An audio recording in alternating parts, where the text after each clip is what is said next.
तर गाईस good morning. आता 11 वाजले आणि आता जस्ट आंघोळ करून आले आणि आज रनिंगला नाही गेलो कारण की झोपलेलं. आणि आता देवपूजा करणार.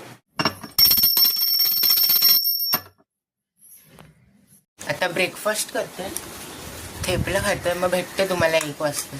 तर गाईस आता 1 वाजले आणि आता मी मंदिरात जातो, मग त्यानंतर क्लासला जाणार. आता 3 वाजले आणि आता जस्ट क्लासवरून निघाले आणि आता घरी जातो. तर गाईस आता घरी आलोय आणि आता जेवायला बसलोय. वांग्याची भाजी, चपाती आणि काकडी खाते. तर गाईस आता 5:30 वाजले आणि आता मी खाली राऊंड मारायला आलोय कारण की 10,000 स्टेप्स कम्प्लीट करायचे. मग 4-5 किलोमीटर राऊंड मारेल, मग भेटतो तुम्हाला. आता 6:30 वाजले आणि आता जस्ट 8,000 स्टेप्स कम्प्लीट झाले आणि आता मी घरी जातो. आता घरी आले आणि आता मँगो खातोय, मग भेटतो तुम्हाला.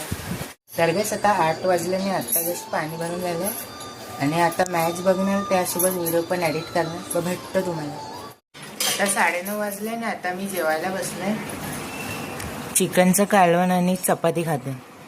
तर गाईस आता 10:30 वाजले आणि आता मी खाली राऊंड मारायला आलोय आणि आजची 13,000 स्टेप्स कम्प्लीट झाले. मग भेटतो तुम्हाला उद्या एका नवीन ब्लॉगमध्ये. Thank you so much for watching.